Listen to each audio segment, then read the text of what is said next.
బ్రహ్మర్షి పితామహ పత్రిజీ గారికి ఆత్మ ప్రణామములు, వంశీ మాస్టర్ గారికి ఆత్మ ప్రణామములు, గీతాచార్యులైన శ్రీకృష్ణ పరమాత్మకి ఆత్మ ప్రణామములు, అర్జునుల వారికి ఆత్మ ప్రణామములు, వేద వ్యాస భగవాన్ల వారికి ఆత్మ ప్రణామములు, విఘ్నేశ్వర్ల వారికి ఆత్మ ప్రణామములు, గీతామాతకు ఆత్మ ప్రణామములు, గీతను ఉద్ధరించిన మహానుభావులందరికీ హృదయపూర్వక పాదాభివందనాలు, కృతజ్ఞతలు.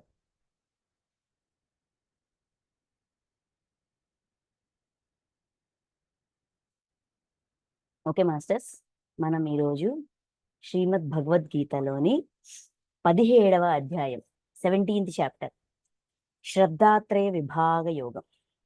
శ్రద్ధాత్రయ విభాగ యోగం. శ్రద్ధతో ఉన్న మన అంతర్గతంగా ఉన్న గుణాలు, ఏ శ్రద్ధతో ఉన్నాము. ఈ అధ్యాయం పేరు కూడా పర్ఫెక్ట్గా సెట్ అవుతుంది. ఎందుకంటే ఇక్కడ అర్జునుడు ఒక క్వశ్చన్ అడుగుతారు. ఆ క్వశ్చన్తో స్టార్ట్ అవుతుంది. అంతకుముందు దైవాసుర సంపత్ విభాగ యోగంలోన అర్జునుడు గుణాతీత స్థితికి వెళ్ళడానికి ఉపాయాలు ఏమైనా ఉన్నాయా అని అర్జునుడు అడిగితే, పురుషోత్తమ యోగము, దైవాసుర సంపత్ విభాగ యోగము ఈ 2 అధ్యాయాలు చెప్తారు. చెప్పి దైవాసుర సంపత్ విభాగ యోగం ఎండ్ చేస్తూ, శాస్త్ర విధిని త్యజించి యథేచ్ఛగా అంటే విశృంఖలంగా ప్రవర్తించువాడును సిద్ధి పొందజాలడు. శాస్త్ర విధి అంటే శాస్త్రబద్ధంగా ధర్మబద్ధంగా ఉన్న పనులు చేయకుండా ఆ ధర్మాన్ని విడిచిపెట్టి నచ్చినట్టు యథేచ్ఛగా కట్టుబాట్లు లేకుండా నియమ నిబంధనలు లేకుండా యథేచ్ఛగా పనులు చేసేవాళ్ళు సిద్ధి పొందజాలరు. అంటే వాళ్ళు కోరుకున్నది ఆ దివ్యత్వం కానీ, మోక్షం కానీ, ఆత్మతత్వం కానీ, ఆత్మ యొక్క ఎదుగుదల కానీ, జీవుడి యొక్క ఎదుగుదల కానీ పొందలేరు అని చెప్తారు. అది విన్నాక అర్జునుడు క్వశ్చన్ చేస్తారు. ఆ క్వశ్చన్కి సమాధానమే ఈ అధ్యాయం 17వ అధ్యాయం శ్రద్ధాత్రయ విభాగ యోగం. ఈ అధ్యాయంలో ఏం చెప్తారంటే, అర్జునుడు అడిగిన ప్రశ్నకి శ్రద్ధ, ఒక్కొక్కరి శ్రద్ధ ఏ గుణాల్లో ఉంటుంది, అసలు శ్రద్ధ అంటే ఏంటి,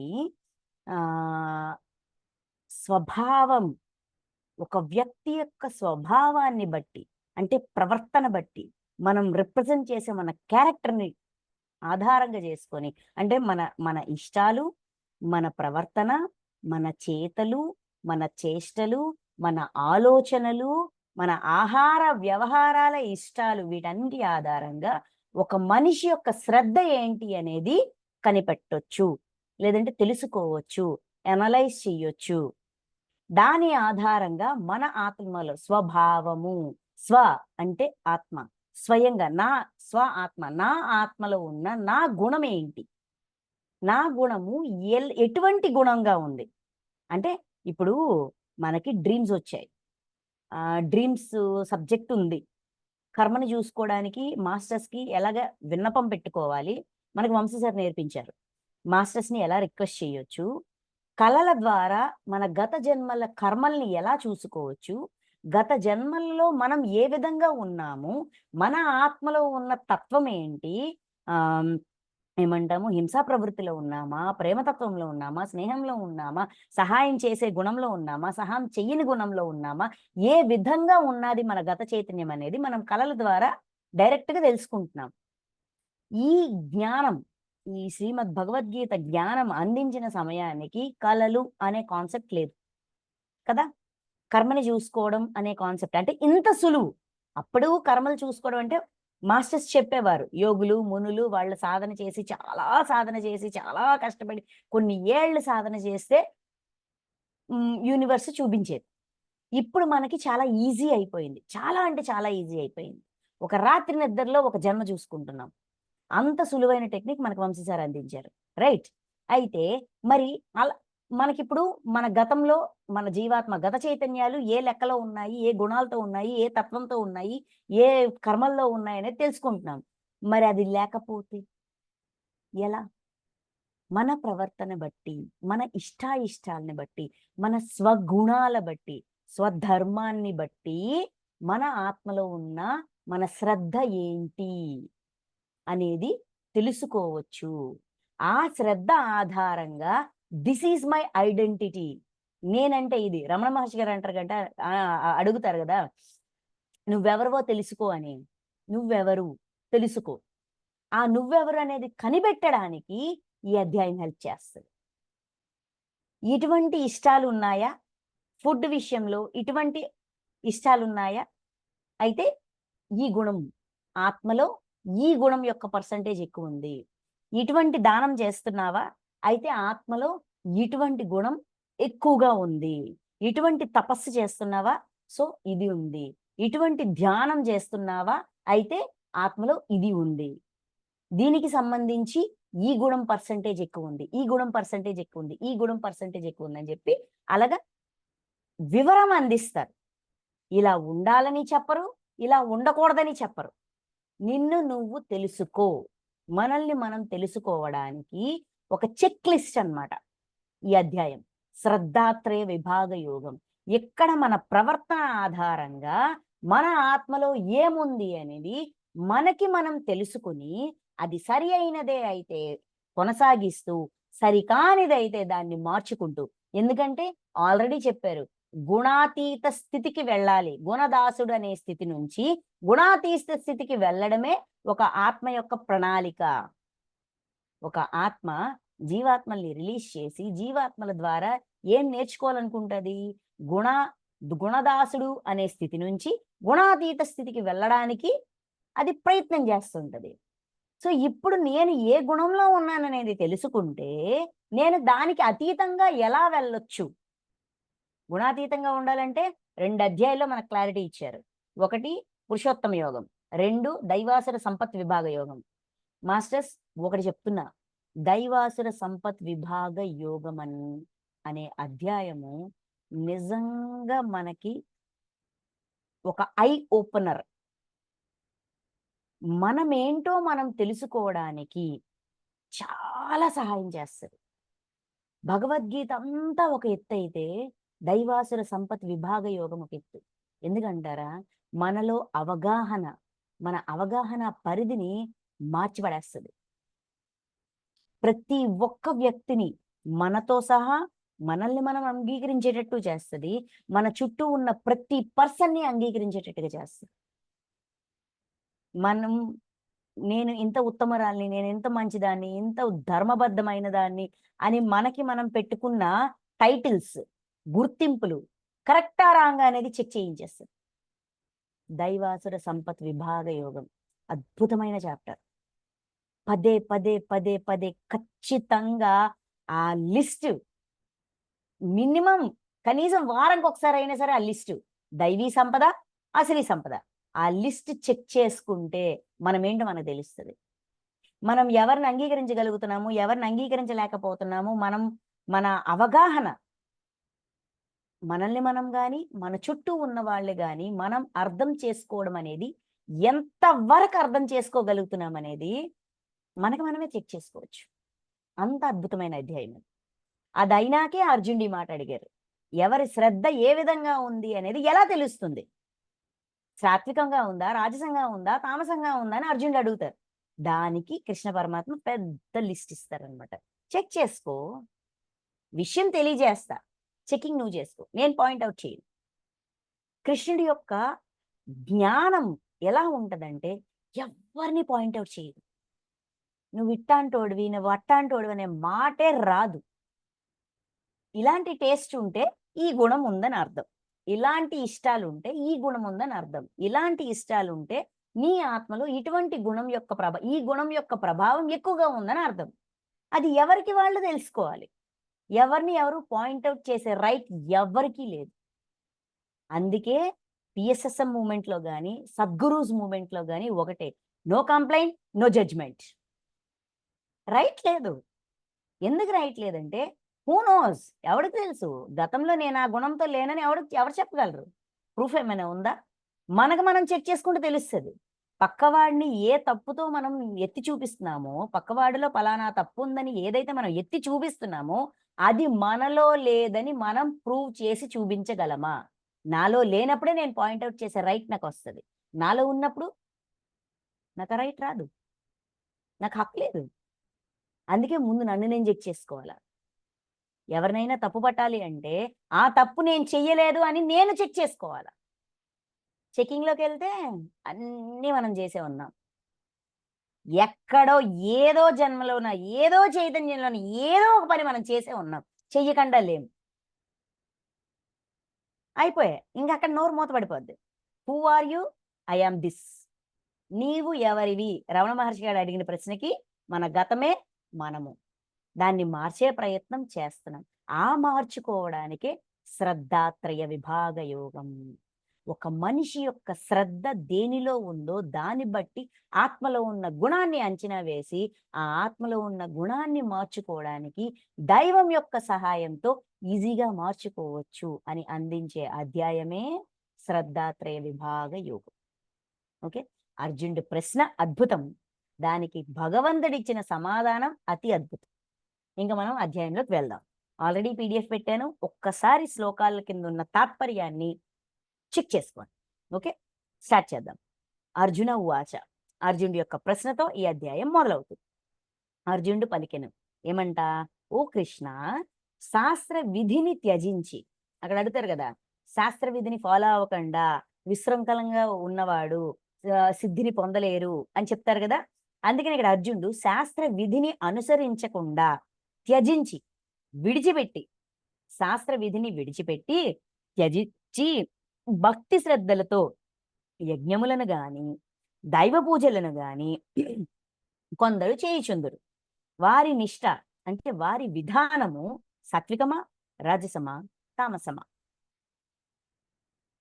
ఇక్కడ అర్జునుడి ప్రశ్న అర్థమైతే సమాధానం అర్థమవుతుంది. ఏమంటున్నారు? శాస్త్ర విధిని త్యజించి. ఇక్కడ శాస్త్రాలన్నీ ఏం చెప్తాయండి? శాస్త్రాల్లో గాని వేదాల్లో గాని ఏముంటది? ఏది ధర్మము, ఏది అధర్మం అనే వివరణ ఉంటది. ఇక్కడ శాస్త్ర విధిని విడిచిపెట్టడం అంటే ధర్మాన్ని విడిచిపెట్టడం, అంటే హింసాపూరితంగా ఏదైనా పని చేయడం ఒకటి.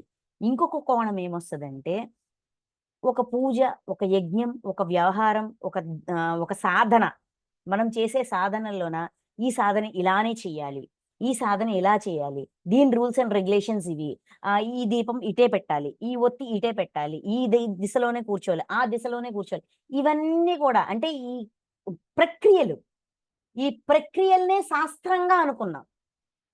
రైట్? ఈ ప్రక్రియ శాస్త్రం అనుకున్నాం. కానీ ఆ ప్రక్రియ కంటా కూడా అక్కడ మన శ్రద్ధ ముఖ్యమైనది అనేది మనకి తెలియలా. ఆ కోణం నుంచి చూసినా కూడా అర్జునుడి ప్రశ్న శాస్త్ర విధిని త్యజించి భక్తి శ్రద్ధలతో యజ్ఞములు గాని దైవ పూజలు గాని, భక్తి విశ్వాసం ఉంది, శ్రద్ధ ఉంది, ఒక పూజ చేయడంలో లేదంటే ఒక యజ్ఞం చేయడంలో, ఒక సాధన చేయడంలోన శ్రద్ధ ఉంది. ఇలా చేయడం అంటే శాస్త్ర విధిని వదిలేసి భక్తితో శ్రద్ధతో చేసేవాళ్ళ శ్రద్ధ. కొందరు చేస్తారు, కొందరు చేయుచుందురు. వారి నిష్ట అంటే వారి విధానము, అంటే వాళ్ళ నిష్ట ఏంటి, వాళ్ళ మైండ్ సెట్ ఏంటి, వాళ్ళు ఏ బేసిస్తో, ఏ ఆధారంగా, ఏ ధైర్యంతో ఇలా చేస్తూ ఉంటారు. వాళ్ళ నిష్ట సాత్వికమా, రాజసమా, తామసమా? ఇది సాత్వికం కింద వస్తుందా, రాజసం కింద వస్తుందా, తామసం కింద వస్తుందా? గుణాలే కదా. గుణాల గురించి ఇక్కడ విశ్లేషణ అవుతుంది, గుణాల గురించే వివరణ అవుతుంది. ఎందుకంటే నా మూలంలో ఉన్న గుణం నా చేత కర్మ చేయిస్తుంది. నా మూలంలో ఉన్న గుణాన్ని నేను నా కర్మ ద్వారా కనిపెట్టాలి. ఎందుకంటే అవుట్పుట్ ఏంటి? నేను చేసే పని. ఇన్పుట్ ఏంటి? దాని ఆధారంగా బేస్గా ఉన్న నా గుణం. సో ఇప్పుడు నేను ఒక పని చేస్తున్నాను, ఒక భక్తితో శ్రద్ధతో ఒక పూజ కానీ ఒక యజ్ఞం కానీ చేస్తున్నాను, కానీ శాస్త్ర విధిని అనుసరించట్లేదు. అప్పుడు నా శ్రద్ధ ఎలాంటిది? నా గుణం ఏంటి? సాత్విక గుణం వల్ల చేస్తానా, రాజస గుణం వల్ల చేస్తానా, తామస గుణం వల్ల చేస్తానా? ఏ గుణం వల్ల ప్రేరేపితమై ఇటువంటి పనులు చేస్తూ ఉంటారు అనేది అర్జునుడు అడుగుతున్న ప్రశ్న. దానికి కృష్ణ పరమాత్మ ఇచ్చే సమాధానం. శ్రీ భగవాను వాచ. శ్రీ భగవానుడు పలికెను, శాస్త్రోక్తంగా కాకుండా కేవలము స్వభావమును అనుసరించి ఏర్పడుచుండు మానవుల శ్రద్ధ సాత్వికము, రాజసము, తామసము అని 3 విధములుగా ఉండును. వాటిని గూర్చి వివరించదను వినుము. ఇక్కడ భగవానుడు చెప్పేది శాస్త్రోక్తముగా కాకుండా, అంటే శాస్త్రబద్ధంగా కాకుండా, అంటే ధర్మబద్ధమైనది కాకుండా. ధర్మం అనే ఆలోచన లేదు. ధర్మము అంటే హింస, అహింస. అహింస అంటే ధర్మము, హింస అంటే అధర్మము. సింపుల్గా మనకు అర్థమయ్యే భాషలోన. ఎందుకంటే చేయకూడనిది అదే. హింస ఎట్టి పరిస్థితి చేయకూడదు. మనసుతో, వాక్కుతో, శరీరంతో, దేంతో కూడా హింస చేయకూడదు. సో శాస్త్రోక్తం అంటే నా పాయింట్ ఆఫ్ వ్యూ, ఇది ఇది ఇంతే అని నేను చెప్పట్లా. నా అవగాహన, నా అనుభవ జ్ఞానంతో శాస్త్రోక్తము అంటే ధర్మబద్ధమైనది. శాస్త్రోక్తముగా కాకుండా అంటే ధర్మబద్ధము కాకుండా కేవలము స్వభావమును అనుసరించి. స్వభావము అంటే ఆత్మలో ఉన్న తత్వం, ఆత్మలో ఉన్న డేటా, ఆత్మలో ఉన్న ఇన్ఫర్మేషన్, ఆత్మలో ఉన్న నాలెడ్జ్. ఆ నాలెడ్జ్ బేసిస్‌గా అంటే నా ఆత్మ ఎటువంటి మైండ్ సెట్‌తో ఉందో, ఏ విధంగా ఉందో, నా ఆత్మలో ఉన్న జ్ఞానము ఎలా ఉంటే నేను అలానే ప్రవర్తిస్తా. ఎందుకంటే నాకదే తెలుసు. నా అనుభవం అది. నా అనుభవమే నా ఆత్మలో దాచిపెడతా. దాని ఆధారంగానే నేను ప్రవర్తిస్తా. స్వభావమును అనుసరించి ఏర్పడుచుండు మానవుల శ్రద్ధ. సొంత స్వభావాన్ని అనుసరించి మానవులలో ఏర్పడుతుంటది. ఎలాంటి శ్రద్ధ అంట? అది సాత్వికమైన కావచ్చు, తామసమైన కావచ్చు, రాజసమైన కావచ్చు. సాత్వికము, రాజసము, తామసము అని 3 విధములుగా ఉండును. వాటిని గూర్చి వివరించదను వినుము. ఆ శ్రద్ధ ఎలా ఉంటది? అది సాత్వికమా, రాజసమా, తామసమా అని డీటెయిల్డ్‌గా ఎక్స్‌ప్లెయిన్ చేస్తా. విను అని భగవానుడు చెప్తున్నారు. చెప్తూ, ఓ అర్జున, మనుష్యులందరి శ్రద్ధయు వారి అంతఃకరణ రీతులకు తగ్గట్లు ఉండును. శ్రద్ధ సాత్వికము, రాజసము, తామసము 3 రకాలుగా ఉంటదన్నారు. ఈ శ్రద్ధ దేని ఆధారంగా ఉంది? అంతఃకరణ రీతులు. అంతరంగంలో వాళ్ళ అంతఃకరణం ఏ విధంగా ఉన్నాదో వాళ్ళ శ్రద్ధ ఆ విధంగానే ఉంటది. తగినట్లుగా ఉండును. ప్రతి వ్యక్తికిని ఏదో ఒక శ్రద్ధ ఉండనే ఉండును. ప్రతి వ్యక్తికి ఏదో ఒక శ్రద్ధ ఉండనే ఉండును. అతని జీవన విధానమంతయును అతని శ్రద్ధకు అనుగుణముగా కొనసాగుచుండును. జీవితమంతా కూడా ఆ శ్రద్ధకి తగ్గట్టుగానే, దాని ఆధారంగానే వాడు జీవిస్తూ ఉంటాడు. ఆ శ్రద్ధనే ప్రదర్శిస్తూ ఉంటాడు. అంటే మనం నిత్యము ఎటువంటి ప్రవర్తనతో ఉంటామో, ఎటువంటి స్వభావంతో ఉంటామో, ఎటువంటి అయిష్టాలతో ఉంటామో, ఇంకా సింపుల్‌గా చెప్పాలంటే మన క్యారెక్టర్. మనం రిప్రజెంట్ చేస్తున్న మన క్యారెక్టరే మన శ్రద్ధ. అదే మన అంతరంగం. అదే మన అంతఃకరణం. దాన్ని బట్టి అతడెట్టి శ్రద్ధ కలిగి ఉన్నది తెలుసుకొనవచ్చును. ఏదైతే మనం ప్రదర్శిస్తూ ఉంటామో దాని ఆధారంగా మనిషి ఏ శ్రద్ధతో ఉన్నారో మనం తెలుసుకోవచ్చు. అంటే మనల్ని మనం చెక్ చేసుకోవడానికి మన ప్రవర్తనే కొలమానం. నెక్స్ట్, వారిలో సాత్వికులు దేవతలను, రాజసులను యక్ష రాక్షసులను, తామసులు ప్రేత భూత గణములను పూజించెదరు. అంటే మనము ఆరాధించే మన ఆరాధన ఎవరి పట్ల ఉందో దాన్ని బట్టి కూడా మన శ్రద్ధ ఏంటో చెప్పొచ్చు. మనకి దే దేవతలు, దేవతామూర్తులు, దివ్యత్వ జీవుల పట్ల వాళ్ళనే ఆరాధించాలి, దేవతలను ఆరాధించాలి, దివ్యత్వ జీవులను ఆరాధించాలి అనే ఇష్టం ఉందనుకోండి, స్వతహాగా మనకు అలా అనిపిస్తుందనుకోండి, అది సాత్విక శ్రద్ధ. లేదు, యక్షులను, ఈ మాస్టర్స్‌ని అంటే రాక్షసులను, యక్షులను ఇలాంటి ఈ కేటగరీకి చెందిన వాళ్ళని ఆరాధించాలని అనిపిస్తుంది. వాళ్ళని వాళ్ళ పట్ల ఇష్టముంది. అప్పుడు మన శ్రద్ధ రాజస శ్రద్ధ. భూత ప్రేత గణములను పూజించడం అంటే ఈ భూతాలు, ప్రేతాలు ఈ ఆరాధన. అంటే వామాచార ఆరాధన అంటారు చూసారా? అలాగా. అంటే కరెక్ట్‌గా చెప్పాలంటే క్షుద్ర పూజలు చేయడము, అటువంటి మాస్టర్స్‌ని కొలవడము, ఇలాగ అనిపిస్తుంది. ఇటువంటి తపన ఉంది, ఇటువంటి కోరిక ఉంది, ఇటువంటి శ్రద్ధ ఉంది. అయితే అది తామస శ్రద్ధ. మనం ఎవరిని ఆరాధించడానికి మనం ఇష్టపడుతుంటామో దాన్ని బట్టి కూడా మన ఆత్మలో ఎటువంటి శ్రద్ధ ఉంది అనేది, ఎటువంటి గుణం యొక్క పర్సంటేజ్ ఎక్కువ ఉంది అనేది మనం తెలుసుకోవచ్చు. అదేంటండి ఇలాగ ఎవరైనా చేస్తారా? క్షుద్ర పూజలు చేస్తారా? భూత ప్రేతాలని ఆరాధిస్తారా అంటే ఉంటది. కొన్ని జన్మలు వెనక్కెళ్ళి చూస్తే మనం అటువంటి శ్రద్ధతో ఉన్నామని మనకే తెలుస్తది. ఈ చరిత్ర లేనోడు ఎవడు లేడు. చెక్ చేసుకుంటే తెలుస్తది. నేను ఎవరిని పాయింట్ ఔట్ చేయట్లేదు. కానీ చెక్ చేసుకుంటే తెలుస్తది. ఇక్కడ సెల్ఫ్ చెకింగ్ కోసం ఇచ్చిన అధ్యాయం ఇది. ఎవ్వరు తప్పు పడట్లేదు. మనల్ని మనం చెక్ చేసుకోవడానికి మనకి అందించబడ్డ ఒక చెక్ లిస్ట్. ఫస్ట్ పాయింట్ ఆరాధన. ఎవరిని ఆరాధించాలనిపిస్తుంది? ఎవరిని పూజించాలనిపిస్తుంది? దాన్ని బట్టి కూడా మన శ్రద్ధ సాత్వికమా, రాజసమా, తామసమా మనం తెలుసుకోవచ్చు. ఫస్ట్ పాయింట్ అయింది. నెక్స్ట్ 5th and 6th ఈ 2 శ్లోకాలు చూద్దాం. ఈ 2 కలిపి ఉన్నాయి.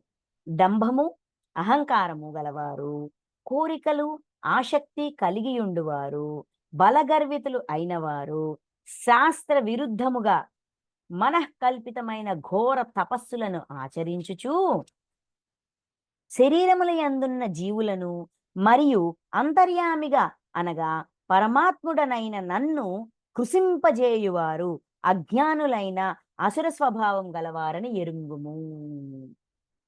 అసుర స్వభావం, మనలో అసుర స్వభావం ఉందా లేదా అనేది ఈ 2 శ్లోకాల్లో ఇచ్చిన పాయింట్స్ బట్టి మనకు అర్థమవుతుంది. ఓకే, ఏమిటి? డంబము, అహంకారము.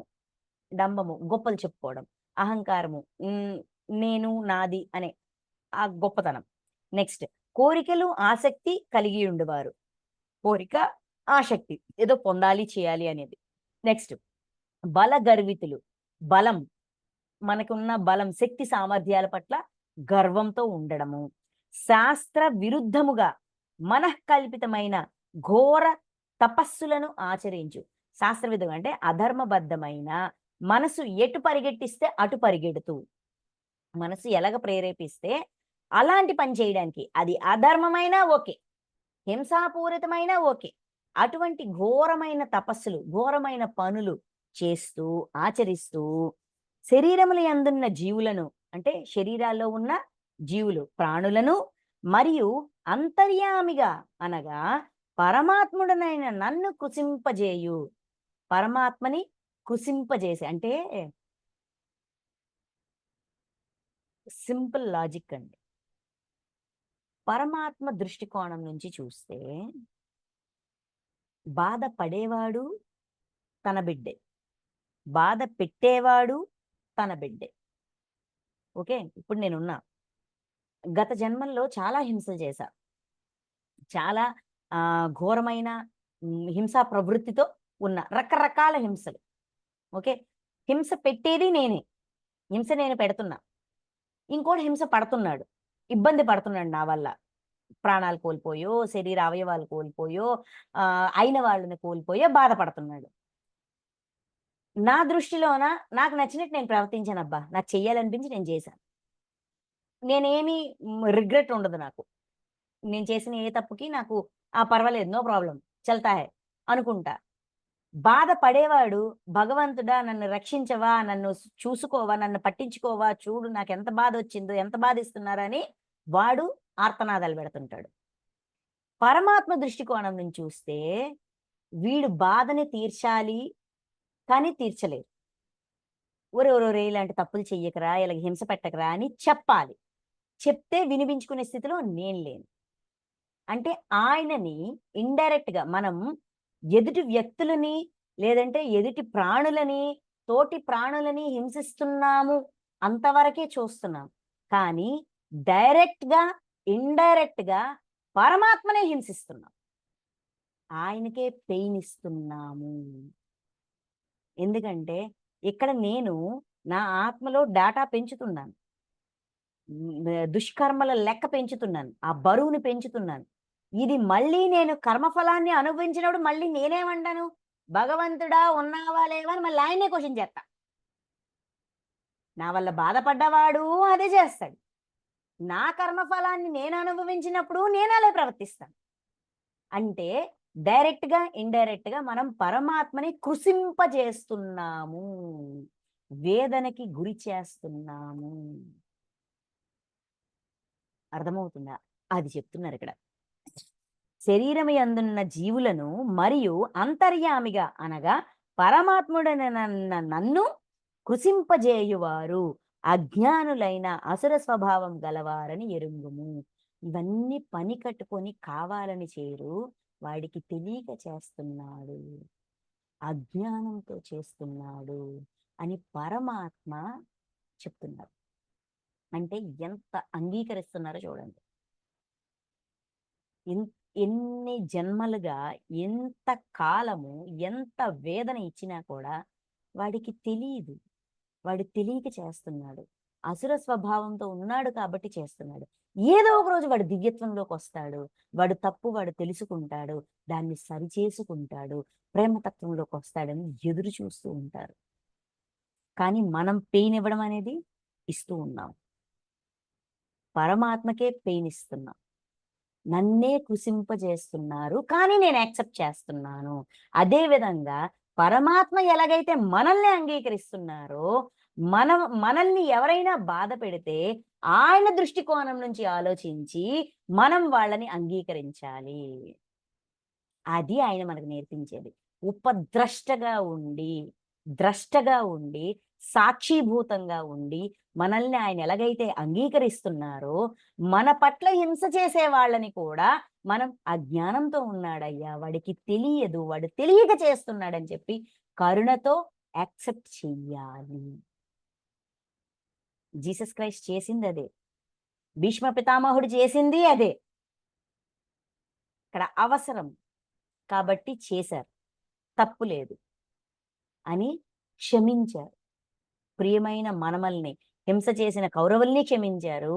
ఆ హింసని భరించి భరించి భరించి భరించి ఇంకో ఆప్షన్ లేక ఆయన్ని బాణాల వేసి అలా అటువంటి అవసాన దశలో పెట్టిన వాళ్ళని కూడా క్షమించారు. అందుకే పితామహుడు అనే బిరుదు ఇప్పటికీ ఆయనకి పర్ఫెక్ట్. జీసస్ క్రైస్ట్ అదే చేశారు. తండ్రి వాళ్ళకి తెలియదు, తెలియక చేశారు, క్షమించు.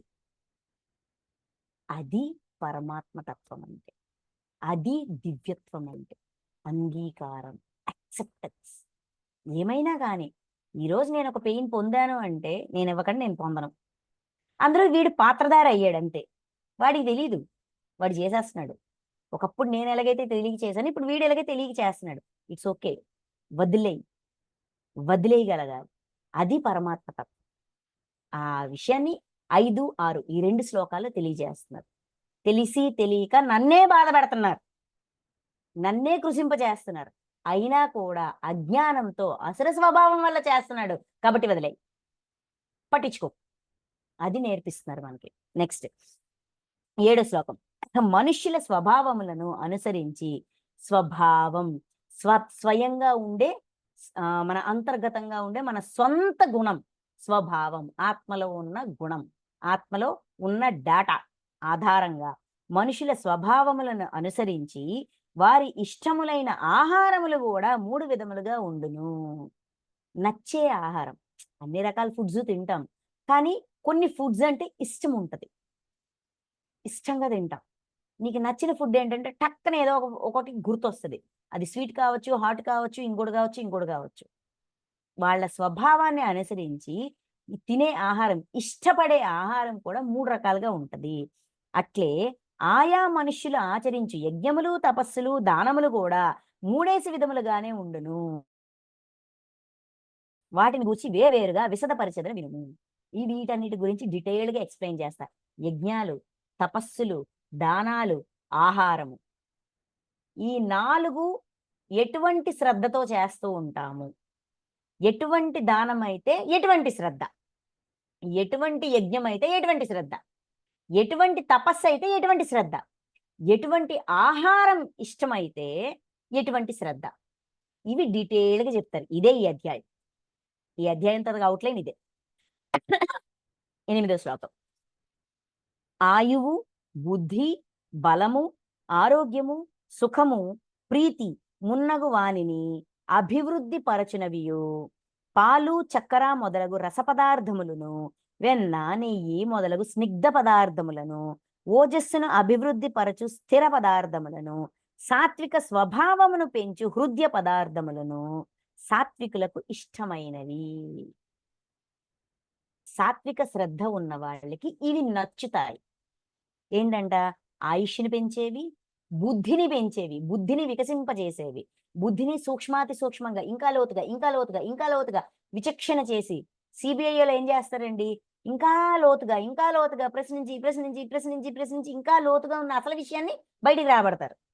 అలాగా బుద్ధిని సూక్ష్మాతి సూక్ష్మంగా చేయడానికి హెల్ప్ చేసే సహకరించే ఫుడ్స్, బలము అంటే శక్తి సామర్థ్యాలు, నెక్స్ట్ అంటే ఒక మంచి పని చేయడానికి వినియోగించే శక్తి సామర్థ్యాలు, ఆరోగ్యము శరీర ఆరోగ్యము, సుఖము సుఖాన్ని, ప్రీతి అంటే ఇష్టము, మున్నగు వాణిని అభివృద్ధి పరిచేవి, వీటన్నిటినీ పెంచేవి.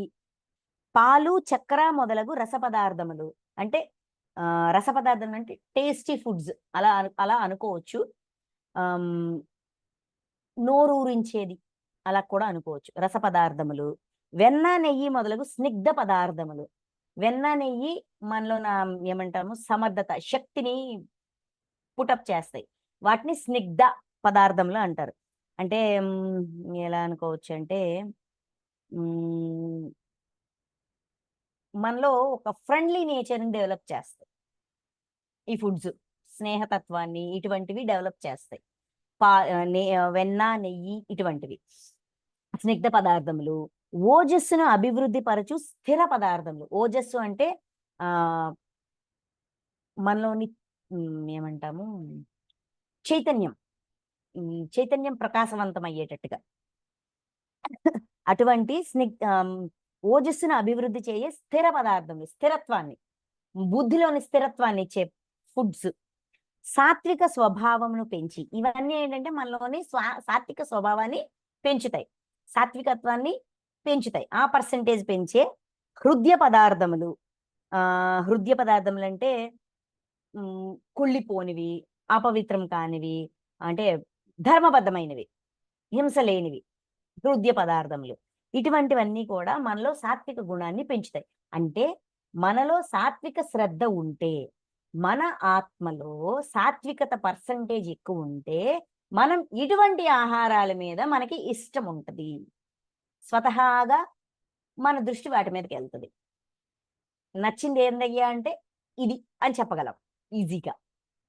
వాటిని సాత్విక ఆహారము, సాత్విక పదార్థం, సాత్వికతను పెంచే పదార్థముల పట్ల ఇష్టం ఉంది అంటే సాత్విక బుద్ధి అని చెప్పొచ్చు. సాత్విక శ్రద్ధ మన ఆత్మలో ఉంది అని చెప్పొచ్చు. ఓకే, నెక్స్ట్ చేదు, పులుపు, ఉప్పు, కారము రుచులకు సంబంధించినవి, మిక్కిలి వేడి వస్తువులు, మాడిన పదార్థములు, దాహము కలిగించేవి, అట్లే దుఃఖము, చింత, రోగములను ఉత్పన్నము చేయు ఆహార పదార్థములు రాజస స్వభావము గల వారికి ఇష్టములగును. అంటే ఇక్కడ చేదు, పులుపు, ఉప్పు, కారం అంటే మిగతా రుచులు. ఇక్కడ ఏమి తీపి, సాత్వికంలో తీపి ఇచ్చారు. మిగతా రుచులన్నీ షడ్రుచుల్లో మిగతా 6 రుచులు 5 రుచులు సంథింగ్ ఇవన్నీ కూడా రాజస శ్రద్ధ. అయితే ఇక్కడ కారము ఉప్పు తినకూడదా అండి, ఆ మాత్రం తిన్నా కూడా రాజస బుద్ధా అండి అంటే, టేస్ట్ ని బ్యాలెన్స్ చేయడానికి మనం తీసుకునే ఫుడ్ ఒక బ్యాలెన్స్ ఉంటుంది. కానీ అది తప్ప విపరీతంగా ఇంకా ఒక లిమిట్ దాటి, ఒక పరిధి దాటి అది తప్ప ఇంకేదీ నచ్చదు, అది అలానే ఉండాలి, వేడికి కాలుతున్న పెనంలోంచి నోట్లోకి వెళ్ళాలి, అలాగా ఒక శృతికి మించి ఉంటే రాజస శ్రద్ధ అని అనుకోవచ్చు. పూర్తిగా ఏ రుచి తినకూడదని అనట్లేదు, బట్ విపరీతమైన ఇష్టం, అదంటే విపరీతమైన ఇష్టం అబ్బా, అప్పుడు అది రాజస శ్రద్ధ.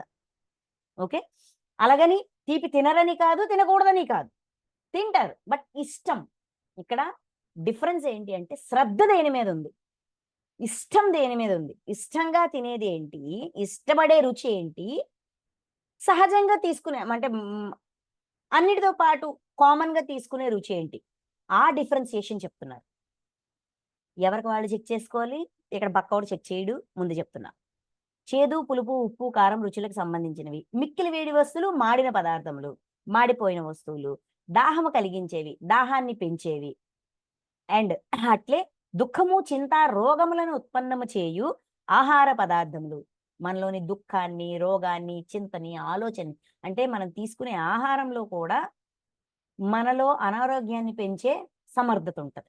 అటువంటి ఫుడ్స్ ఇవి రాజస స్వభావం గలవారికి ఇష్టములగును, నచ్చుతాయి. ఇవి నచ్చుతున్నాయంటే మన ఆత్మలో ఉన్న శ్రద్ధ రాజస శ్రద్ధ. Checking next. అలానే ఉండిపోవాలనేం అనలేదు. ఇది ఉందా, ఇది ఉంది అని అర్థం. ఇది నచ్చుతుంటే ఇది ఉందని అర్థం. నెక్స్ట్, అర్ధపక్వములైన పదార్థములు అంటే సరిగా ఉడకనివి, పండనివి, రసహీనములు, దుర్గంధయుక్తములు, చెడు వాసన గలవి, పాసిపోయిన పదార్థములు, ఎంగిలి వస్తువులు, అపవిత్ర పదార్థములు మొదలగునవి తామస స్వభావం గల వారికి ఇష్టమైనవి. తామస స్వభావం ఉన్న వాళ్ళకి ఇవి నచ్చుతాయి. ఇక్కడ పాసిపోయిన పదార్థాలు, దుర్గంధమైనవి, బ్యాడ్ స్మెల్ వచ్చేవి. బ్యాడ్ స్మెల్ వచ్చేవి ఎవరైనా తింటారా? తింటారు. మాంసం మాంసం ఏమైనా మంచి స్మెల్ వస్తుందా? పచ్చి మాంసం స్మెల్ చూడండి. దుర్గంధము ఇష్టము, ఏంటిది రసహీనము, రుచి ఏమి ఉండదు. మాంసం రుచి ఏమి ఉండదు. అందుకే దానికి మసాలాలు అవి ఇవి అన్ని యాడ్ చేసి దానికి రుచి రప్పిస్తాం. ఫేస్కి మేకప్ వేసినట్టు దానికి మేకప్ వేస్తాం, వేసి రుచిని రప్పిస్తాం. అవునా కదా?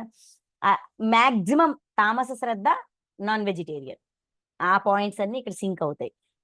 చెడు వాసన గలవి, పాసిపోయినవి. అది పాసిపోయిందే కదా, అది చచ్చిపోయింది. క్షణానికి అందులో బ్యాక్టీరియా యాక్టివిటీ పెరిగిపోతూ ఉంటుంది. పాసిపోయిన పదార్థం. ఎంగిలి వస్తువులు, అపవిత్ర పదార్థములు, పవిత్రమైనవి కావు.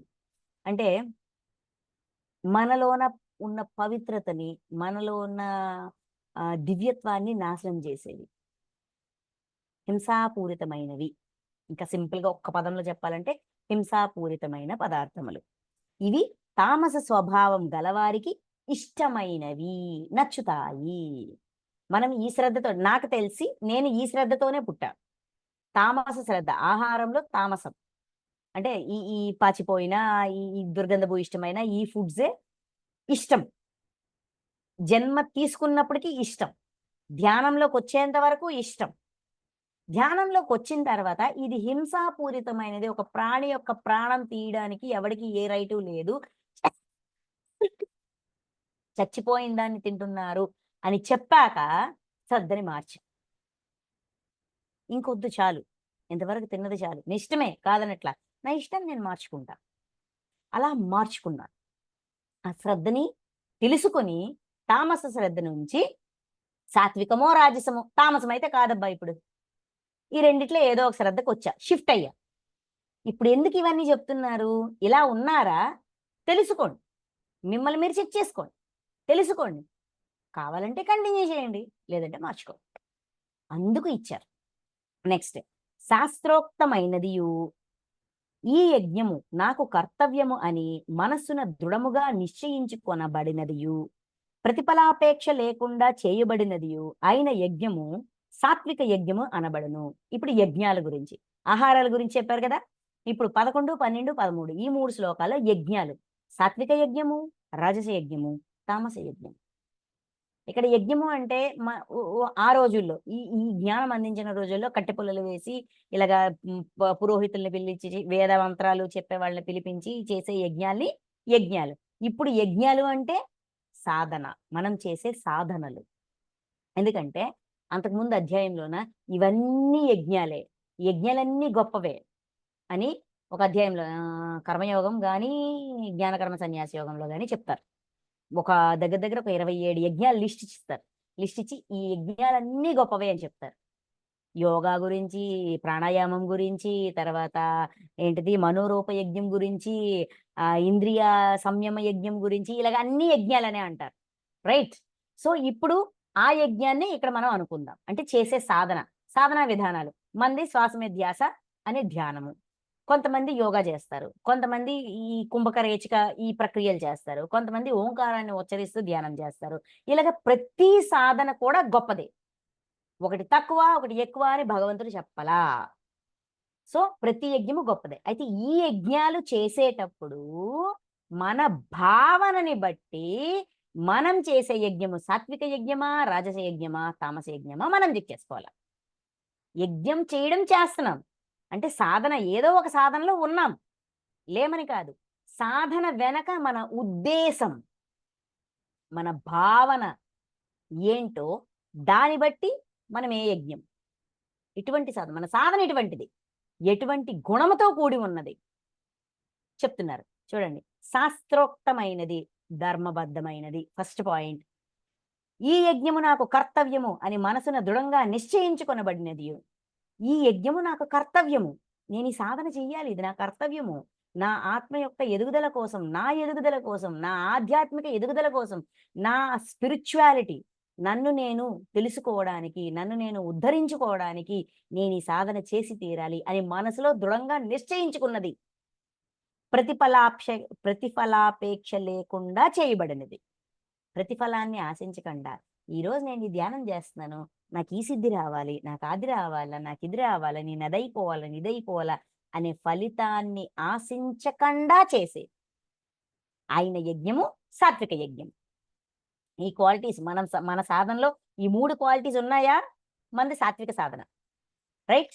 నెక్స్ట్, కానీ ఓ అర్జున, సరి అయిన నిష్ట లేకుండా ఆడంబరము కొరకు ఆచరించబడినదియు ప్రతిఫలాపేక్షతో చేయబడినదియు అగు యజ్ఞము రాజస యజ్ఞమని ఎరుంగుము. సరి అయిన నిష్ట లేదు, ఎందుకు చేస్తున్నాం తెలియదు, ఎవడ చెప్పాడు చేసేస్తున్నాం. అంతేకాదు, ఫలితాన్ని ఆశించి చేస్తున్నాం. ఏదో ఒకటి పొందడానికి, సిద్ధి పొందడానికో, శక్తులు పొందడానికో, ఏంటిది, పేరు, గౌరవ మర్యాదలు, ఒక ఒక ఏంటిది, ఒక స్థానాన్ని, ఒక పదవిని, ఒక గుర్తింపుని, ఏదో ఒకటి కోరుకుంటూ చేసే సాధన రాజస సాధన అని ఎరుంగుము. అగు యజ్ఞము రాజస యజ్ఞం అని ఎరుంగుము. నెక్స్ట్ 13, శాస్త్ర విధిని అనుసరింపనిదియు. శాస్త్ర విధిని అనుసరించట్లేదు అంటే ధర్మబద్ధమైనది కాదు, అధర్మబద్ధమైనది, హింసాపూరితమైనది. నెక్స్ట్, అన్నదాన రహితమైనదియు. అంటే ఇక్కడ అన్నదానం అంటే అప్పుడు ప్రతి యజ్ఞానికి ఫుడ్, భోజనాలు పెట్టేవారు, రైట్? ఇప్పుడు అన్నదాన రహితమైనది అంటే ఎవరికైనా సాయం చేయడం. ఏదో రోడ్డు మీద వెళ్తున్నాం, ఎవడో ఏదో అడిగాడు, నేనెందుకు ఇవ్వాలి, ఆ టూట్ బాష్ బూష్ అంటాం కదా, అలాగా ఎవరికి ఈ తినడానికి కానీ చేయడానికి కానీ ఏమి ఇవ్వక ప్రతిదానికి లెక్కలు వేసుకుంటూ ఇలా, ఈ టైప్ ఆఫ్ మైండ్ సెట్. అన్నదాన రహితమైనదియు మంత్రహీనమైనదియు. అంటే అందులోన ఎటువంటి విధి విధానాలు లేవు, దక్షిణలు లేనిదియు, ఎవరికి ఏమి ఇవ్వక. శ్రద్ధారహితమైనదియు, శ్రద్ధ లేనిది అగు యజ్ఞము తామస యజ్ఞం. ఇటువంటి క్వాలిటీస్ ఉన్న సాధనలో ఉన్నామా? అయితే ఇది తామస యజ్ఞము, తామస సాధన అని లెక్కేసుకోవాలి, చెక్ చేసుకోవాలి. అంటే మన అంతరంగంలో ఉన్న గుణము తామసంలో ఉంది, ఎక్కువ పర్సంటేజ్ తామసంలో ఉంది అని చెక్ అని ఫిక్స్ అవ్వచ్చు. నెక్స్ట్, యజ్ఞాల గురించి అయింది. ఇప్పుడు తపస్సుల గురించి. ఇక్కడ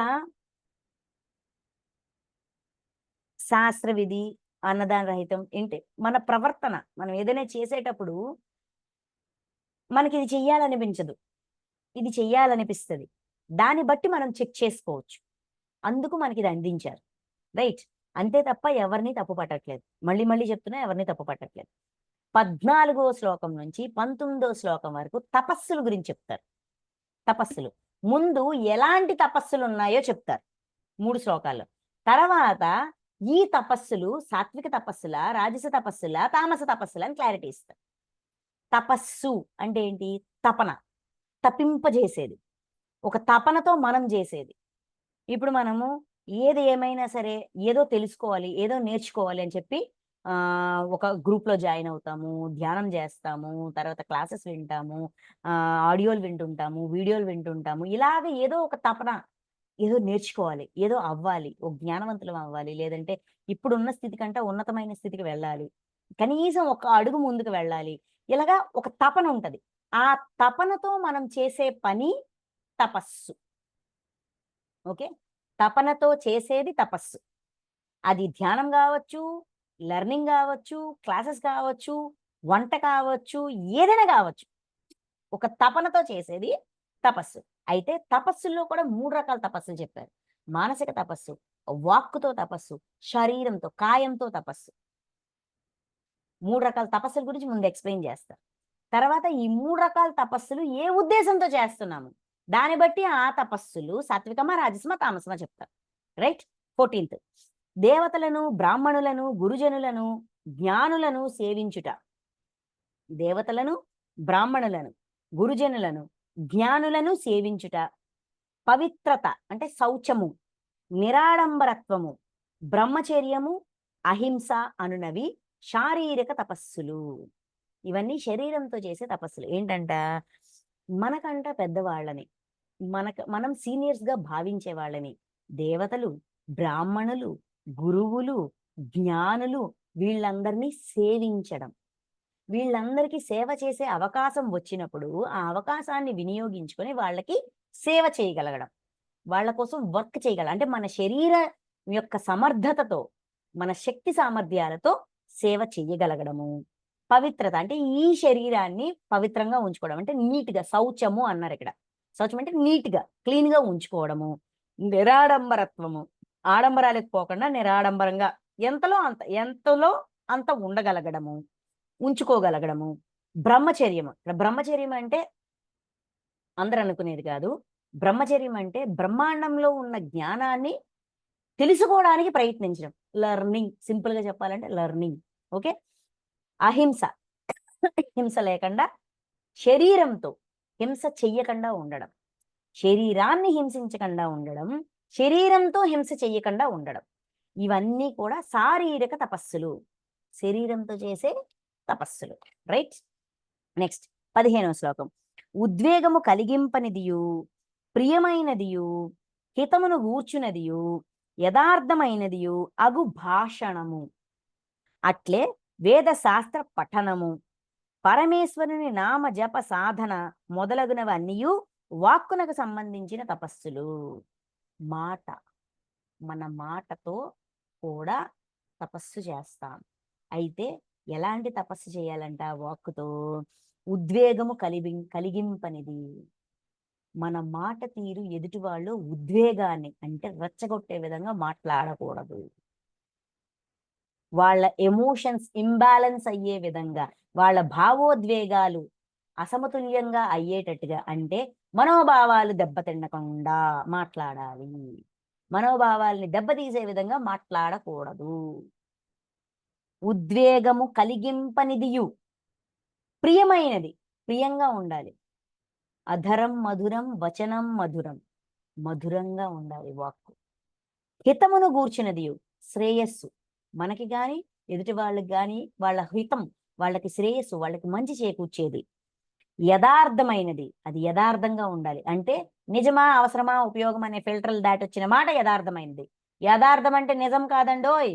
నిజం వేరు, యథార్థం వేరు. కొన్ని నిజాలు ప్రాణాంతకమయ్యి ఉంటాయి, చాలా బాధనిచ్చేవిగా ఉంటాయి. అవి బయట పెట్టినంత మాత్రాన ఎవరికీ ఉపయోగం ఉండదు. కాబట్టి నిజమా అవసరమా ఉపయోగమా, ఈ 3 ఫిల్టర్లు దాటిన మాట యథార్థమైన మాట, యథార్థ భాషణము. అగు భాషణము, ఇటువంటి మాట. అటు ఇలా మన మాటలోన ఇన్ని క్వాలిటీస్ ఉండాలి. మన భాషణము, మన మాట తీరులోనే ఈ క్వాలిటీస్ అన్నీ ఉండాల. అట్లే వేద శాస్త్ర పఠనము, వేదాలు శాస్త్రాలు వాటిని పఠించడం అంటే బుక్ రీడింగ్. ఈజీగా సింపుల్ గా చెప్పాలంటే స్పిరిచువల్ బుక్ రీడింగ్. పరమేశ్వరుని నామ జప సాధనలు, భగవంతుడి యొక్క నామము, ఆ నామం వెనుకున్న గుణము, ఆ కీర్తనం, దానికోసం భాషణ, మాట్లాడడం మొదలగునవన్నీ కూడా వాక్కునకు సంబంధించిన తపస్సులు. ఇవన్నీ వాక్కుతో చేసే తపస్సులు. నెక్స్ట్ 16, మనఃప్రసన్నత, శాంత స్వభావము, భగవత్ చింతన, మనో నిగ్రహము, అంతఃకరణ శుద్ధి మొదలగునవన్నీ మానసిక తపస్సులు. మనసుతో చేసే తపస్సండు. అంటే మన మనస్సు కూడా మనం ఏ విధంగా ఉంచుకోవాలి. మనఃప్రసన్నత, మనసులో ప్రశాంతత ఉండాలి. శాంత స్వభావం, శాంతంగా ఉండాలి. భగవత్ చింతన, దైవం మీద విశ్వాసంతో ఉండాలి. మనసులో దైవం పట్ల విశ్వాసం ఉండాలి. మనో నిగ్రహము అంటే ఆ సమతుల్యత, ఎమోషనల్ బ్యాలెన్స్. మానసికంగా ఎమోషన్ బ్యాలెన్స్. మనో నిగ్రహము, మనసుని నిగ్రహించుకోగలగడం.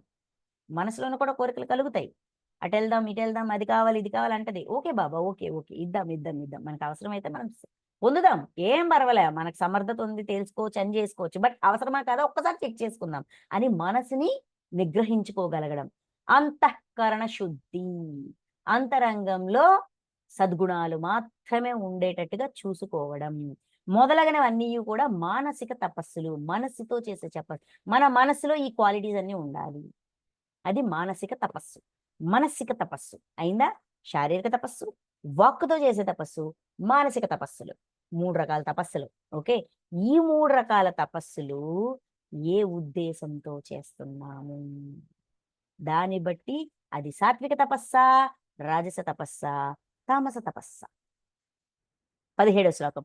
పూర్వోక్తములైన అంటే ఇంతకు ముందు చెప్పినవి, పూర్వోక్తములైన అంటే ఇంతకు ముందు చెప్పినవి ఏంటి? శారీరక, వాచిక, మానసిక తపస్సులను ఫలాకాంక్ష లేని యోగులు ఈ తపస్సుల పట్ల, అంటే ఈ సాధనలు చేస్తూ ఉన్నారు, ఈ ఆలోచనలోన ఈ ఈ యాక్- ఆ, ఈ ఈ ఏమంటాము ఈ ప్రాక్టీస్ లో ఉన్నారు. బట్ దేనికోసము? ఫలితాన్ని ఆశించకుండా ఫలాకాంక్ష లేని యోగులు మిక్కిలి శ్రద్ధతో ఆచరించినప్పుడు, శ్రద్ధతో ఫలితాన్ని ఆశించకుండా ఆచరించినప్పుడు వాటిని సాత్విక తపస్సులు అని అందురు. ఏదో పొందుతాము, ఏదో అయిపోతాము, ఏదో ఎక్కడికో చేరిపోతాము, ఏదో అయిపోతాది, ఇది కావాలి అది కావాలి అనే ఆలోచన లేకుండా శ్రద్ధతో, అంటే ఇష్టంగా, నా కోసం నేను చేస్తున్నానబ్బా, నా నోరు నా కోసం నేను కంట్రోల్ పెట్టుకుంటున్నాను, నాకు దైవాన్ని పూజించడం ఇష్టం, నేను పూజిస్తున్నా, నా గురువు పట్ల నా గురువుని గౌరవించడం నాకు ఇష్టం, నేను చేస్తున్నా, నా మనసులో నిర్మలత్వాన్ని, శాంతిని ఉంచుకోవడం నాకు ఇష్టం, నాకు కావాలి, పక్కవాడు మెచ్చుకుంటాడా కాదా అని కాదు, నాకు కావాలి అనే శ్రద్ధతో ఉండగలగడం, దానికోసం సాధన చేయడం, ఇది సాత్విక తపస్సు. నెక్స్ట్ 18. ఇతరుల నుండి సత్కారములను, గౌరవములను, పూజలను అందుకొనుటకును, అట్లే తదితర స్వార్థ ప్రయోజనముల కొరకును స్వాభావికముగా గాని కల్పితముగా గాని చేయబడినవియు, అనిశ్చిత ఫలములను గాని క్షణిక ఫలములను గాని ఇచ్చినవియు అయిన తపస్సులు రాజస తపస్సులని అందరూ. క్షణిక ఫలితాలు చూడండి, ఇతరుల నుండి, ఎదుటి వాళ్ళ నుండి సత్కారాలు, గౌరవాలు, పూజలు అందుకోవడానికి, పక్కవాడు నన్ను గౌరవించాలి, పూజించాలి, ఆరాధించాలి, మెచ్చుకోవాలి అనే ఉద్దేశంతో చేసే తపస్సు. అట్లే తదితర స్వార్థ ప్రయోజనముల కొరకును, ఏదో ఒక స్వార్థం కోసం, స్వాభావికంగా గాని కల్పితంగా గాని, స్వతహాగా చేసిన, లేదంటే పని కట్టుకొని తెచ్చుకుని, అటువంటి ఫీల్ తెచ్చుకుని మరి చేసిన, ఏంటి మానసిక తపస్సు, సాత్విక ఏంటిది వాక్కు తపస్సు, శారీరక తపస్సు, ఈ 3 స్వాభావికంగా గాని, స్వతహాగా గాని, కల్పితంగా గాని పని కట్టుకొని, అంటే వాడు చేస్తున్నాడు అబ్బా మనం చేయకపోతే ఎలాగొద్ది, చేసేద్దాం, ఆడెందుకు చేస్తున్నాడు, నేనెందుకు చెయ్యాలి, నాకు అవసరం ఏంటి, నేను ఎవరి కోసం చేస్తున్నాను, ఇష్టంగా చేస్తున్నానా, కష్టంగా చేస్తున్నానా, ఏ లెక్క జమ ఏమీ లేకుండా అది చేస్తున్నాడు, నేను చేసేయాల. ఓకే, నెక్స్ట్ అనిశ్చిత ఫలములను గాని, అంటే ఇటువంటి ఫలితమే రావాలి అని డిసైడ్ చేసుకోవడం, కానీ అటువంటి ఫలితం రావచ్చు రాకపోవచ్చు, నిశ్చయించుకున్న ఫలితం రావచ్చు రాకపోవచ్చు, అనిశ్చిత ఫలితములు గాని క్షణిక ఫలితములు గాని, ఆ క్షణానికి అనుకున్న ఫలితం వచ్చింది, దాని తర్వాత అది నిలబడదు. క్షణిక ఫలితములు గాని ఇచ్చినవి, ఇవన్నీ కూడా రాజస తపస్సులు అని అందురు. నెక్స్ట్ మొండి పట్టుదలతో 19వ శ్లోకం. మొండి పట్టుదలతో మనోవాక్కాయములకు బాధను కలిగించినవియు, ఇతరులకు కీడు కలిగించుటకై చేయబడినవియు అయిన తపస్సులను తామస తపస్సులు అని అందురు. మొండితనంతో, మూర్ఖత్వంతో, బాధ కలిగించడానికే, పక్కవాడిని ఇబ్బంది పెట్టడానికే చేసే పనులు, చేసే తపస్సులు, మాటతో గాని, శరీరంతో గాని, మనసుతో గాని, ఇవి చేసేవి ఏవైనా కూడా ఇవన్నీ తామస తపస్సులు. బాధ కలిగించినవి, ఇతరులకు కీడు కలిగించుటకై చేయబడినవి, పక్కవాడిని ఇబ్బంది పెట్టడానికే పనిగట్టుకొని చేసే పనులు, ఇవన్నీ ఇలాంటి తపస్సులన్నీ తామస తపస్సులు. దానికోసమే సాధన చేయడం, దానికోసమే తప్పించిపోవడం, అరాయించిపోవడం, అది తామస తపస్సు కిందకి వస్తుంది. ఇవన్నీ మనకి మనం చెక్ చేసుకోవాల్సిందే. ఎక్కడంటే దగ్గర దగ్గర విభూది యోగం దగ్గర నుంచి మొత్తం చెక్ లిస్టే, సెల్ఫ్ చెకింగ్ లిస్టే, అధ్యాయాలన్నీ సెల్ఫ్ చెకింగ్ లిస్టే. ఓకే, నెక్స్ట్ 20, 20, 21, 22 దానం. అందరం దానాలు చేస్తాం కదా. నేను ఈ దానం చేశాను, నేను ఆ దానం చేశాను, నేను అంత దానం చేశాను, నేను ఇంత దానం చేశాను, అన్నదానం చేశాను, అది చేశాను, ఇచ్చేసి ఓయమ్మో దానం చేయనోడు లేడు ఈ రోజుల్లో. అయితే దానాల్ని కూడా 3 కేటగిరీలు చేశారు. అంతరంగంలో ఉన్న శ్రద్ధ ఆధారంగా, భావన ఆధారంగా చేసే దానము సాత్వికమా, రాజసమా, తామసమా? లిస్టులకు పడిపోదు. 20వ శ్లోకం. దానము చేయుటయే కర్తవ్యము అనుభావముతో తగిన ప్రదేశముల యందును దుర్భిక్షాది కాలముల యందును ఆకలి దప్పులతో బాధపడువారు, అంగవైకల్యము గలవారు, రోగులు మొదలగు వారిని, బ్రాహ్మణులు, పండితులు, బ్రహ్మచారులు, వానప్రస్థులు మొదలగు పాత్రులైన వారికి ప్రత్యుపకారము ఆశింపక నిస్వార్థ భావముతో చేయబడు దానము సాత్విక దానం అనబడును. అంటే దేశ కాల మాన పరిస్థితులతో సంబంధం లేకుండా నాకు ఆ క్షణానికి ఇచ్చే అవకాశం ఉంది, సమర్థత ఉంది, ఎవరో వచ్చి నా ముందు చేజాచారు, నాకు ఆ యూనివర్స్ అవకాశం ఇచ్చింది అనుకొని ఇంకొక ఆలోచన లేకుండా టక్కనే ఇవ్వగలగడం. మొత్తం దానం చేయుటయే కర్తవ్యము అనే భావనతో, ఇది నా బాధ్యత అబ్బా, ఇది నా కర్తవ్యం, నా దగ్గర ఉంది, నేను ఇవ్వగలను, లేనప్పుడు ఇవ్వగలనా? అటువంటి ఫీల్తో తగిన ప్రదేశముల యందును, అంటే ఇలాంటి ప్రదేశంలో ఇస్తాను, అలాంటి ఈ ప్రదేశం పనికిరాదు, ఆ ప్రదేశం పనికిరాదు అనే ఆలోచన కూడా పడేసి అన్ని ప్రదేశాలు తగినవే. Every place is eligible. Place ముఖ్యం కాదు, ఇచ్చే ఆలోచన ముఖ్యం, ఇవ్వాలనుకునే స్వభావం ముఖ్యం. దుర్భిక్షాది కాలముల యందును, కష్టకాలాల్లోన, అంటే పక్కవాడికి కష్టం వస్తేనే నేను దానం చేస్తాను కాదు, నేను కష్టాల్లో ఉన్నా కూడా ఇవ్వడానికి ఇచ్చే గుణం, దాతృత్వంని ప్రదర్శించగలుగుతున్నానా లేదా? ఆకలి దప్పులతో బాధపడువారు, మనం ఆకలిలో ఉన్నాము, ఇంకెవడో వచ్చి మనకు చేజాచాడు, ఇలాగ ఎన్నో ఎంతమందో భక్తుల కథలు ఉన్నాయి, ఉన్నాయా లేదా? అటువంటి పరిస్థితుల్లో కూడా అంగవైకల్యము గలవారు, అంగవైకల్యంతో ఉన్నవారికి, లేదంటే మనము నాకే ఒక్క కాలు లేదంటే నాకు ఇంకోటి అడుగుతావేటి అనుకోకుండా మనకి ఉన్నా లేకపోయినా ఇవ్వడానికి సిద్ధపడడం. రోగులు మొదలగు వారికి, రోగాలతో ఉన్నవారికి, అంటే రోగిష్టికి ఇవ్వను, ఉన్నవాడికి ఇవ్వను, లేనివాడికి ఇవ్వను, వాడికి ఇవ్వను, వీడికి ఇవ్వను, వీడి అర్హుడు కాదు, వీడికి అర్హత లేదు, వాడికి అర్హత లేదని ఎదుటివాడి అర్హతని చెక్ చేసుకోకుండా నాకు ఇచ్చే స్థితి ఉందా లేదా, నేను ఇవ్వగలుగుతున్నాను, నేను ఇద్దాం అనుకున్నా ఇచ్చాను అబ్బా, మరి ఇంకో క్వశ్చన్ లేదు అనుకుంటూ ఆ స్థితిలో, అంటే అటువంటి మైండ్ సెట్. బ్రాహ్మణులు, పండితులు, బ్రహ్మచారులు, వానప్రస్థులు అంటే ఏ ఆశ్రమం, ఆశ్రయ ధర్మాలు అంటారు కదా, ఏ ఆశ్రయంలో ఉన్నారు, ఎటువంటి స్థితిలో ఉన్నారు, ఎదుటివాడు ఏ స్థితిలో ఉన్నా కూడా ప్రతి ఒక్కడికి పాత్రులైన వారికి ప్రత్యుపకారం ఆశింపక, ఇది మెయిన్ పాయింట్. ప్రత్యుపకారము ఆశింపక, అట్నుంచి ఈ రోజు నేను ఇది ఇస్తే రేపు నాకు అది వస్తుంది అని తిరిగి ఉపకారాన్ని ఆశించకుండా, ఈరోజు వీడికి హెల్ప్ చేశాను, రేపు నాకు అవసరమైనప్పుడు వీడు నాకు హెల్ప్ చేస్తాడు అని అనుకోకుండా అడిగాడు, ఇచ్చేసా. నిస్వార్థ భావముతో, స్వార్థం లేకుండా చేయబడు దానము సాత్విక దానం అనబడును. అంటే మనం చేసే దానంలో ఈ క్వాలిటీస్ అన్ని ఉంటే మన దానం సాత్విక దానం. నెక్స్ట్ 21.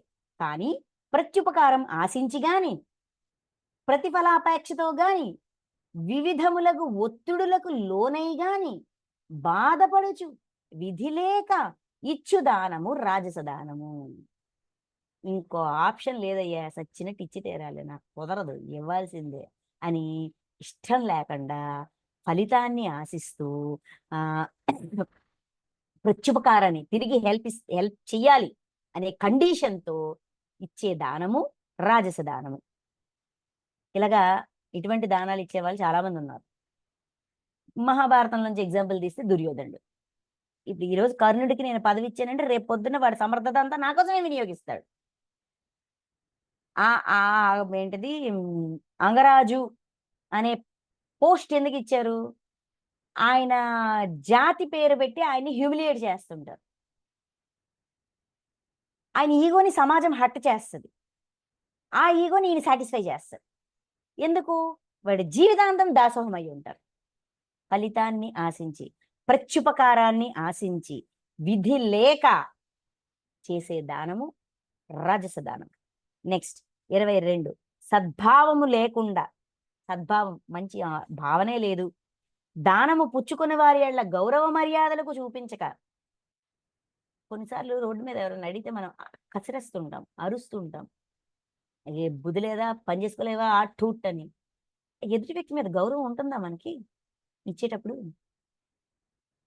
అది తామస దానం. తృణీకార భావంతో చీకొడుతూ, తృణీకారం, రిజెక్ట్ చేస్తూ, చీకొడుతూ, అయోగ్యులకును అపాత్రులకును చేయబడు దానం. అయోగ్యుడు, అపాత్రుడు అంటే ఏంటి? ఉన్నవాడికే ఇస్తుంటాం, వాళ్ళకి ఇవ్వాల్సిన అవసరం లేదు, వాళ్ళకి అంటే వాళ్ళకి అన్నీ ఉన్నాయి, అటువంటి వాళ్ళకి ఇస్తాం. అక్కడ ఆ యోగ్యత అందుకునే అవసరం అవతల వాళ్ళకి లేదు, కానీ మనం ఇస్తాం. దానం చేయబడు దానము దేశ కాలోచితము కాని దానము. దేశానికి కానీ కాలానికి కానీ సంబంధం లేనిది, అంటే పరిస్థితులకి విపరీతంగా ఉండే దానం తామస దానం అని అందరూ. అంటే ఎండాకాలంలోన హాట్ టీ దానం చేసినట్టే, ఎండాకాలంలోన చల్లని మజ్జిగ పనికి వస్తుంది, వేడి టీ ఇస్తాం. అలాగా అంటే రివర్స్ అన్నమాట, ప్రతిదీ విపరీతంగా చేసేది. ఇవి తామస దానం కిందకి లెక్క వస్తుంది, తామస దానం అని అనబడును. ఇక్కడ వరకు 4 కేటగిరీస్: ఆహారము, యజ్ఞము, తపస్సు, దానము. మన ప్రవర్తన, మన స్వతహాగా స్పాంటేనియస్గా స్వతహాగా మనం చేసే పనుల వెనక మన గుణం ఏంటి, మన శ్రద్ధ ఏ విధంగా ఉంది, సాత్విక శ్రద్ధ, రాజస శ్రద్ధ, తామస శ్రద్ధ అని మన యాక్టివిటీస్, మన క్యారెక్టర్తో చెక్ చేసుకొని పోల్చుకొని మనం తెలుసుకోవచ్చు. మన అంతరంగంలోన మన ఆత్మలో ఉన్న శ్రద్ధ ఏంటి అనేది మనం స్వయంగా కనిపెట్టొచ్చు, కనిపెట్టి దాన్ని మార్చుకోవచ్చు నచ్చకపోతే. రైట్? అయితే ఇక్కడ ఒక 4 శ్లోకాల్లోన ఒక 4 పాయింట్స్ చెప్తారు, చెప్పి అధ్యాయం క్లోజ్ చేస్తారు. చూద్దాం. ఓం తత్ సత్ అని ఈ 3 విధములగు పేర్లు. అర్జునుడు ఏమడిగారండి క్వశ్చన్? శాస్త్రోక్తంగా కాకుండా భక్తి శ్రద్ధలతో చేసే పూజలు, యజ్ఞాలు సాత్వికమా, రాజసమా, తామసమా అని అడిగారు కదా. అందుకని ఈ పాయింట్ కూడా చెప్తున్నారు ఇక్కడ. ఓం తత్ సత్, ఈ 3 నామాలు, ఈ 3 పేర్లు, ఈ 3 విధములకు పేర్లు సచ్చిదానంద ఘన పరబ్రహ్మకు నిర్దేశింపబడినవి. ఆ పరమాత్మ నుండి ఏ సృష్ట్యాది యందు బ్రాహ్మణులు, వేదములు, యజ్ఞములు ఏర్పాటు జరిగినవి. అంటే ఈ 3 పరమాత్మ యొక్క నామాలు. పరమాత్మ ఈ సృష్టిని సృష్టించినప్పుడే, అంటే ఈ సృష్టి జరిగినప్పుడే యజ్ఞాలు, వేదాలు, బ్రాహ్మణులు వీళ్ళందరూ కూడా సృష్టి ఆది నుంచే ఈ వీటితో పాటు తయారై వచ్చాయి. మానవులు, మనిషి దివ్య జ్ఞాన ప్రకాశం పొందేంత స్థితికి, అంటే పూర్ణాత్మగా ఎదిగే స్థితి వరకు తనకి కావలసినవన్నీ కూడా తన పుట్టుకతో పాటే సృష్టించి అందించబడ్డాయి. ఈ విషయం అంతకు ముందు కూడా చెప్తారు. బ్రహ్మ సృష్టి ఆది యందు మనుషులతో పాటు యజ్ఞాల్ని కూడా సృష్టించారని చెప్తారు. రైట్? అదే పాయింట్ ఇక్కడ చెప్తున్నారు. ఇవి పరమాత్మ యొక్క నామాలు. ఓము తత్ సత్, ఈ 3 పరమాత్మ యొక్క నామాలు. ఆ పరమాత్మ నుండియే సృష్టి ఆది యందు, సృష్టి ఉద్భవించినప్పుడు ఫస్ట్ లోనే బ్రాహ్మణులు, వేదములు, యజ్ఞములు. ఇక్కడ బ్రాహ్మణులు అంటే బ్రహ్మజ్ఞానాన్ని అవగాహన చేసుకున్న వాళ్ళు, అవగాహన చేసుకొని ఎదుటి వాళ్ళకి అందించేవాళ్ళు. ఒకప్పుడు బ్రాహ్మణులు అంటే అర్థం అదే, ఎప్పటికీ అర్థం అదే, కాకపోతే మనకు వేరేగా అర్థమవుతుంది అంతే. అంటే ఆ జన్మతహా వచ్చిన వాళ్ళే బ్రాహ్మణులు అనుకుంటున్నాం తప్ప, ఆ జ్ఞానాన్ని, బ్రహ్మజ్ఞానాన్ని అందించే వాడిని బ్రాహ్మణుగా స్వీకరించలేకపోతున్నాం. అది క్యాస్టిజం వచ్చింది, ఇంకా దానికి మనం ఏం చేయలేము. మన మైండ్ సెట్ మనం మార్చుకోవాలంటే. సమాజం అలాగ ఉంది కాబట్టి నేను ఇలాగున్నానా అనడం కూడా తప్పే. సమాజం ఎలాగైనా ఉంది, మన లెర్నింగ్ ఏం చెప్తుంది, మన బుద్ధి ఏం చెప్తుంది, అది మెయిన్ పాయింట్. లేనప్పుడు ఇంత ధ్యానం చేసినా, ఇంత జ్ఞానం పొందడానికి ఇన్ని క్లాసెస్ విన్నా కూడా ప్రయోజనం లేదు. ఆచరించని జ్ఞానము వ్యర్థము. ఏం విన్నా దాన్ని ఆచరణలో పెట్టాలి, పెడితేనే అది ఉపయోగము, లేకపోతే అది తెలివితేటల దగ్గరే ఆగిపోతుంది, జ్ఞానంగా మారదు. తెలివితేటలు అందరికీ ఉన్నాయి. ఈ రోజుల్లో తెలివితేటలు లేనోడు ఎవడు లేడు. చేతిలో రూపాయి లేకుండా లక్షలు గడిస్తున్నారు. తెలివితేటలు లేకుండానా? అందరికీ తెలివితేటలు ఉన్నాయి. జ్ఞానం ఉందా లేదా అది చూసుకోవాలి. నేను నాది అనేది విడిచిపెడితేనే జ్ఞానం అవుతుంది. నేను నాది ఉంది తెలివితేటలు. నేను నాది లేనిది జ్ఞానం. సమభావంతో ఉన్నది జ్ఞానం. సమభావాన్ని వదిలేసింది తన పర అనే భేదం చూపించేది తెలివితేటలు. Simple difference. నెక్స్ట్ కనుక వేద మంత్రములను పఠించువారు శాస్త్ర విహితములైన యజ్ఞ దాన తపశ్చర్యలను సర్వదా ఓం అను పరమాత్మ నామమును ఉచ్చరించుచూనే ప్రారంభింతురు. వేద మంత్రాలు పఠించేటప్పుడు, శాస్త్ర విహితమైన అంటే ధర్మబద్ధమైన యజ్ఞాలు చేసేటప్పుడు ఓం అని తెలిసి తెలియక పరమాత్మ నామంతోనే మనం ఉచ్చరిస్తాము, స్టార్ట్ చేస్తాము. అంటే ఆ పరమాత్మతో మనకి విడదీయలేని బంధము స్వతహాగానే ఏర్పడింది. ఆ ట్రైనింగ్ మనకి ఎప్పటి నుంచో ఇచ్చారు. పరమాత్మ నామను ఉచ్చరిస్తూనే ప్రారంభిస్తారు. నెక్స్ట్ మోక్ష కాంక్ష గలవారు స్వలాభాపేక్ష లేస మాత్రమైనను లేకుండా లోకహితార్థమై యజ్ఞ దాన తపశ్చర్యలను ఇది అంతయును పరమాత్మదే అను భావంతో తత్ అను నామమును ఉచ్చరించుచూ చేయుదురు. అంటే తత్ అనే నామాన్ని ఉచ్చరించేటప్పుడు వాళ్ళ హృదయంలో ఉన్న భావన ఏంటి? ఇదంతా పరమాత్మదే. పరమాత్మ నన్ను నేను తెలుసుకోవడానికి, నేను జ్ఞానవంతుడిని అవ్వడానికి, నేను దివ్యజ్ఞాన ప్రకాశవంతుడిని అవ్వడానికి, నేను ఒక దేవాత్మని అవ్వడానికి, దివ్యత్వాన్ని సంతరించుకోవడానికి, నేర్చుకోవడానికి నాకు పరమాత్మ ఇంత సృష్టి ఇన్ని రకాల అందించారు. ఏమంటారు? బాడీ కావాలా తీసుకో, ఇంద్రియాలు కావాలా తీసుకో, ఏంటిది జన్మ కావాలా తీసుకో, ఎలాంటి రిలేషన్స్ కావాలా తీసుకో, ఎలాంటి ఫ్యామిలీ కావాలా తీసుకో, ఎంత సమయం కావాలంటే అంత సమయం తీసుకో, ఎన్ని ఏళ్ళైనా, ఒక జన్మకి ఇన్ని ఏళ్ళు, ఇన్ని జన్మలకి ఇన్ని ఏళ్ళు, take it take it take it everything. ఏం కావాలంటే అది అందిస్తారు.